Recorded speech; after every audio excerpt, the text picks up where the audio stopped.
Japan is quietly building a missile archipelago next to Taiwan. On the tiny island of Yonaguni, just 110 kilometers from Taiwan, Japan has shifted from observation to militarization. After China fired missiles near the island, following Nancy Pelosi's 2022 visit to Taipei, Tokyo accelerated its largest military buildup in 4 decades. Across the Ryukyu Island chain, Japan is deploying radar towers, missile batteries, ammunition depots, and electronic warfare units. On Kyushu, it is adding F-35 fighter jets, long-range missiles, and expanding its amphibious, rapid deployment forces. This matters because modern wars are not just fought with ships and planes. They are fought with data. Electronic warfare units do not just defend, they detect, jam, and feed targeting data. If Japan supports a US-led defense of Taiwan, Yonaguni could provide real-time data to US-Japan missile systems, becoming part of a wider kill chain. But Japan is not acting alone. The United States has already begun building its counter to China, and it starts around Taiwan. Across East Asia and the Pacific, Washington maintains one of the most concentrated military networks on Earth. In Japan, US forces operate from Yokosuka, Okinawa, and Misawa, hosting naval fleets, missile defense systems, and air power.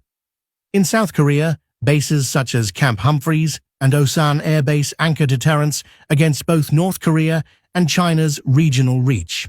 Further south, Guam serves as America's strategic hub, a launch point for long-range aircraft, submarines, and logistics operating across the Western Pacific.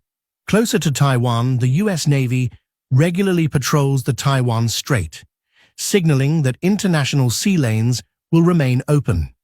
Beyond Asia, through agreements with Micronesia, Palau, and the Marshall Islands, the United States secures airspace, ports, and supply routes deep into the Pacific. This is not random deployment. It is strategic containment.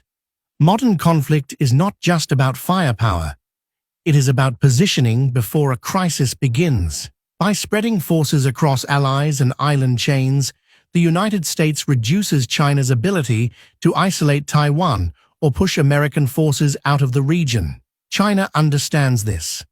A Chinese fighter recently locked weapons targeting radar on Japanese aircraft, a signal, not an accident.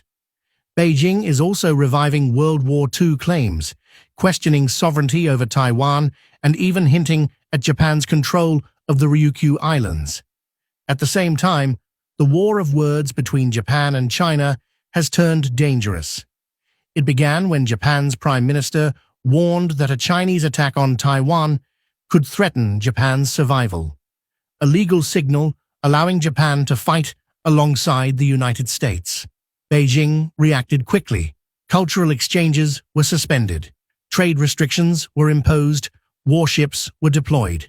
Chinese fighter jets again locked fire control radar on Japanese F-15s near Okinawa. This is no longer just a Japan-China dispute. It is a three-power test involving China, Japan, and the United States. China's goal is clear: to pull Washington away from Tokyo. Beijing wants to slow Japan's military normalization by invoking World War II history and post-war order arguments. Japan's fear is different. Tokyo is not afraid of China alone. It fears US abandonment. That is why Japan is deploying missiles, fortifying islands near Taiwan, and speaking more bluntly than ever. Then Japan's new Prime Minister, Sanai Takaichi, delivered one line in Parliament, and China erupted. She warned that if China uses force to seize Taiwan, it could become a survival-threatening situation for Japan. That phrase matters. Under Japan's security laws, it means Tokyo, alongside the United States, could legally use military force. Beijing interpreted this as Japan signaling it might defend Taiwan. That is a red line. Why is Taiwan so crucial? Because it is only 110 kilometers away. US troops stationed in Japan would be involved in any Taiwan war. Japanese citizens live and travel there, and Japan's trade depends on sea routes that pass directly next to Taiwan. A Taiwan conflict is not distant. It is immediate. China responded with diplomatic pressure, economic retaliation, and warnings that Japan was interfering in internal affairs. Japan refuses to back down, and the structure already exists. If a Taiwan crisis erupts, US forces would not need to arrive. They would already be there. That